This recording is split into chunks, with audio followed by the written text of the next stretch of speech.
Ito ang unang biyahe namin ngayong 2026. Ang papasyalan nga namin lugar ay ang Pangasinan mga idol. Sa sobrang daming tourist spot dito ay wala nga kaming konkretong plano o destinasyon sa biyahe nga ito. At ipapakita ko na lang kung anong mga kaganapan namin nung nagtungo kami dito. Kaya sit back and relax dahil itutur ko kayo sa iilang pasyalan dito sa Pangasinan mga idol. Kaya tara, let's go! Alright, good morning sa inyo mga idol. Umuulan na naman. Kikitain ko muna ang aking mga kasama sa may Sindalan San Fernando. Alright, let's go! Alright mga idol, for the first time ako pinakamaaga ngayon. Time check tayo 4:10. Late ako ng 10 minutes pero ako pa rin yung maaga. Nakalimutan ko pa ang aking lisensya. Konsensya na lang ang aking gagamitin mga idol.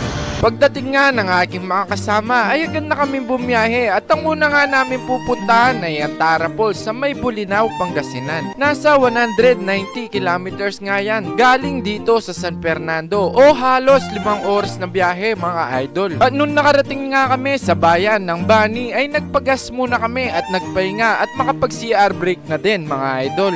Alright, pagas muna tayo mga idol. 200. Pwede na. Opo.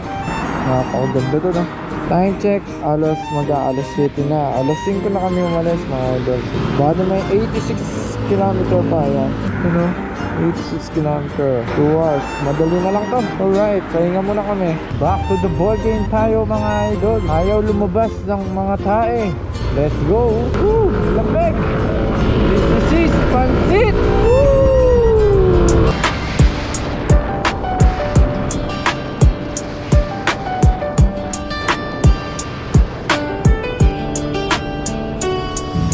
One.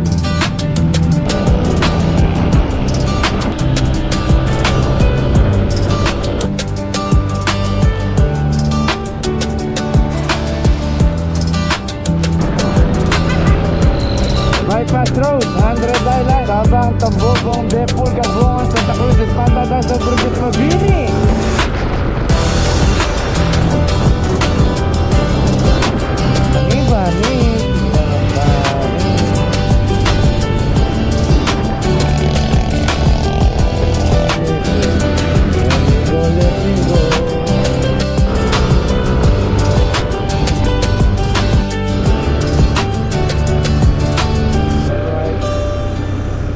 Pasok na tayo ng Tara Falls mga idol. May nagpupunta kayang mga turista dito. No hunting, preserve wildlife. Ano to? Hindi kaya ano to? Private property? Eto na yun. What a nice. Ano reception? Adult 200. Sa 200 yo. Kayo, Buyo Resort siya pa nga. What do you think? Yan ang itsura ng Tara Falls. 200 per day. Day tour? 200. Check muna yung falls kung man lalaban. Yan, 200 kasama na yan. Sa inyo na yan, no? Yung swimming pool. Ayan ang falls. Pwede rin. Si Pahre, no? Daw. Maganda din.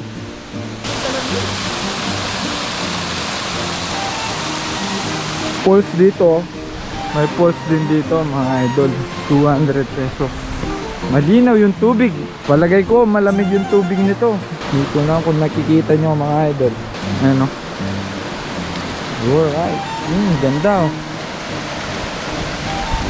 Maganda mag jumping dito. Yan yung paligid niya mga idol. Pwede rin kayo mag camping. 500 pesos. Good for 2.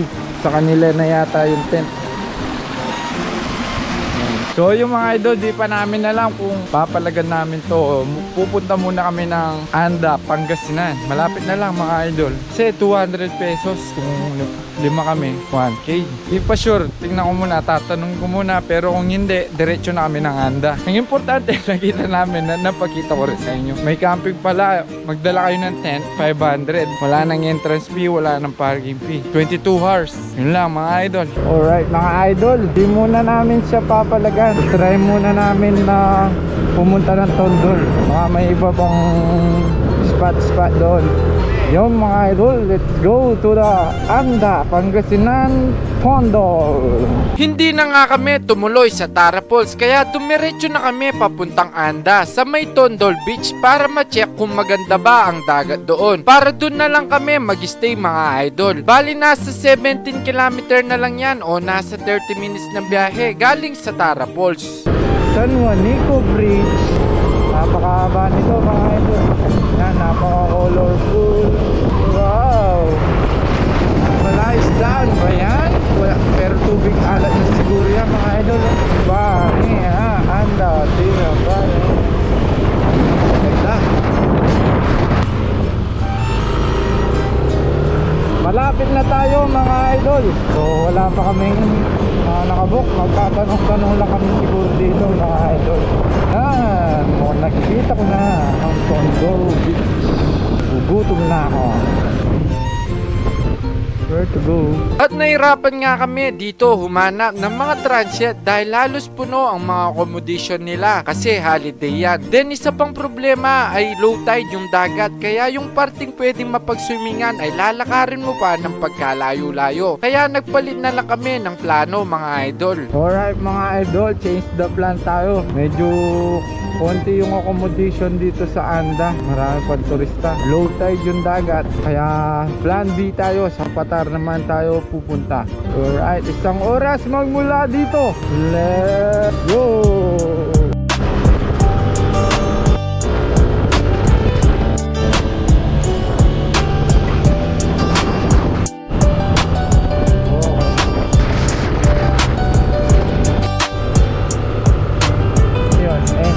Ayan o. Ang hirap maghanap ng transient ngayon mga idol. Halos punuan yata yung mga resort dito.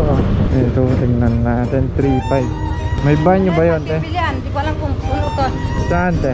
Ayun na itong buntas na to. May bakante dyan. Meron din doon. Ito 3.5 din yan. Eh, maganda naman din yan sa loob. 3K. Tignan niyo muna. 3.8. Nakahanap na din kami ng room mga idol. Ito siya. 1 deck, 2 deck, 3 deck. Ito yung labas niya mga idol. May lutuan na din. Ang presyo nito mga idol ay 3 yaw. Alright, kakain muna kami mga idol. Wala nang oras para magluto. Mamaya na lang kami magluluto. Tsaka mamamalengke na din. Let's go! Yun, tapos na kami kumain mga idol. Pati mamalengke. Ayan. Mga idol, tapos na yung na-prepare na pakbet. Tapos minarinate ng manok. Mamaya na, mainit pa mga idol. Ito, perfect. This one of the best beer in the Philippines. Very yummy. Papalipad muna tayo ng drone. Let's go!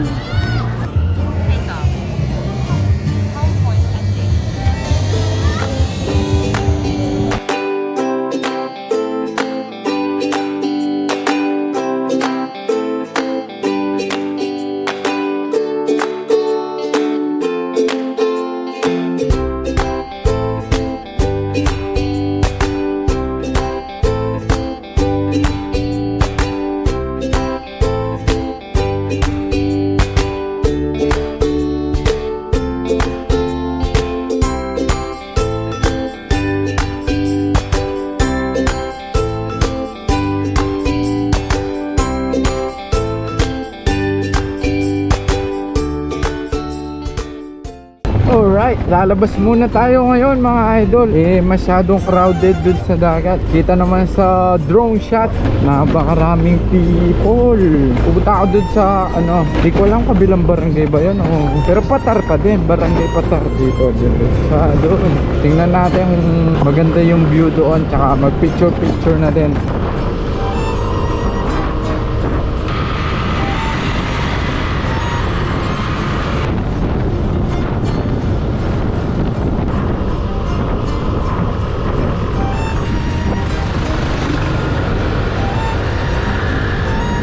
Ito mga idol, may nakita akong open beach dito. Yan ang ganda Ulalam, high tide. Ito mga idol, napakaganda. Solong-solo ko ang view. Wala siyang harang doon. High tide ngayon dito sa Bulinaw. Napakaganda. Sulit.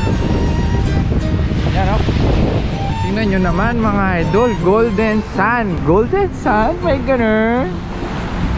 Tingnan nyo naman mga idol. Mukhang maganda-ganda yung sunset ngayong araw. Napakalupit.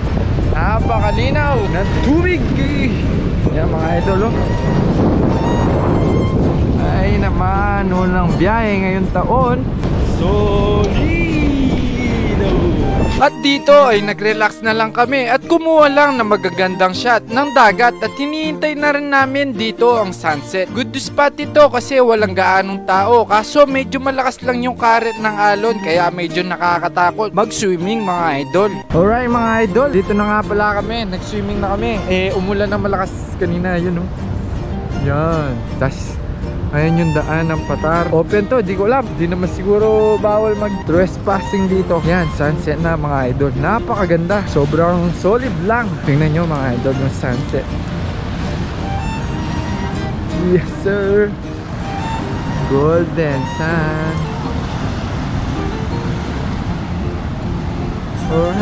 Alright mga idol, naubos na yung sunset. Natakpan na siya ng ulap. Kaya kami ay babalik na sa Transient. Siguro nasa 3 kilometro layo nito. At least hindi crowded. Luto serye naman tayo mga idol. Luto serye by Jelay.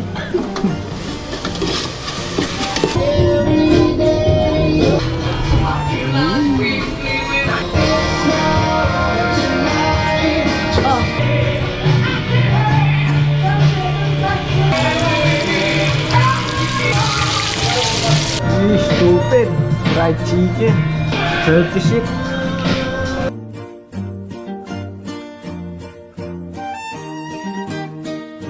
Good morning sa inyo mga idol. Uwi na kami mamaya pero may plano pa kami. Punta muna kami ng Bulinaw Falls. Di ko alam anong falls yung pupuntahan namin doon. Bago kami umuwi, dadaan muna kami doon mga idol. Papakita ko na din sa inyo gaano kaganda yung mga falls doon. Isa lang. Kasi may bayad kada isang falls doon. Hindi naman namin kayang ubusin yun. Kaya mag-aalmusal muna kami at magkakape. Kami aalis na dito sa Transient. Siya nga pala, ano lang to? 3K for 22 hours yata, ganun. Okay naman, malamig yung aircon, malinis. Boss. So, ayan nga pala yung pangalan ng resort. Niña Angkor Extension. Yun, i-search nyo na lang sa Google mga idol. Malapit to sa lighthouse mga idol. Yung daan na yan, papasok lang kayo doon, tataas kayo, lighthouse na yun. Sa kanan kayo dito, eto na yung lighthouse. Yan. Tapos may mga souvenir na nagtitinda dito. Meron pa dito sa kaliwa. Yun lang mga idol. Pero may daan din dito papuntang falls. Kaso nag-change the plan kami. Hindi na kami magpo-falls. Plano ay dun na lang sa Maples River ng Aguilar, Pangasinan. Kaya tara, driving muna ngayon. Let's go!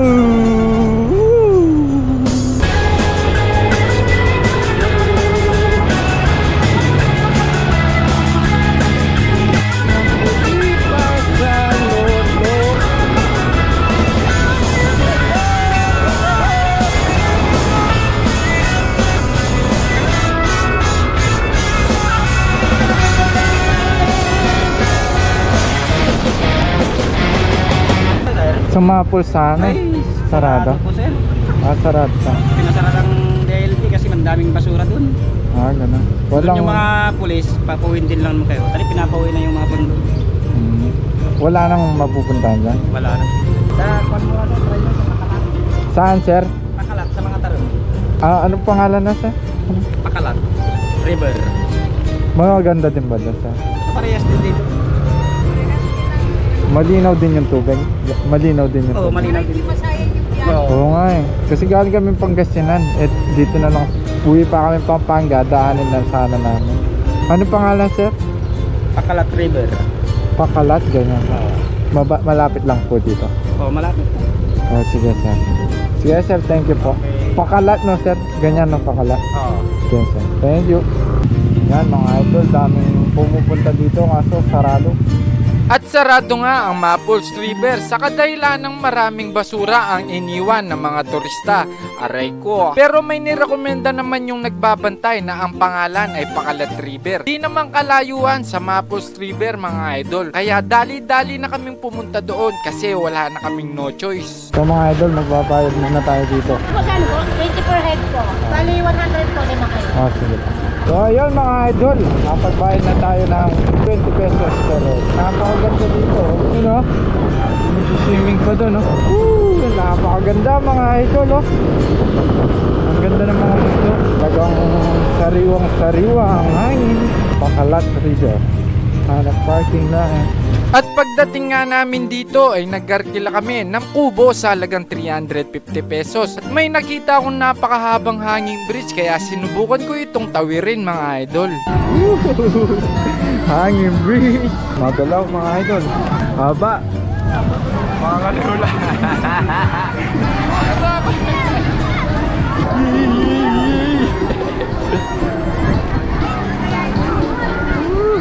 Nanakam. Kanyang daan mga idol. Nakakatakot yung tulay. Gumagalaw. Ayan o, may tent. May nagka-camping na baka. Baba tayo para makita natin kung anong meron dito. Pero yung tubig malinaw mga idol. Perfect. May daan doon o. Idol, may babahan siya dito o. Ngayon. Yan mga idol o. Crystal clear. Pabalik na tayo mga idol. Diyos gumagalaw. Woohoo! Pangina. Nag-swish-swish-swing. Yan lang yung hawakan nyo. Yan. Upload. Pag nakatingin ka sa baba, nahihilo ka. Nalulula. Yan mga idol, may marami naman mabibilihan dito. Tindahan lang dyan. Gandun. Papalipad muna tayo ng drone mga idol habang may araw pa.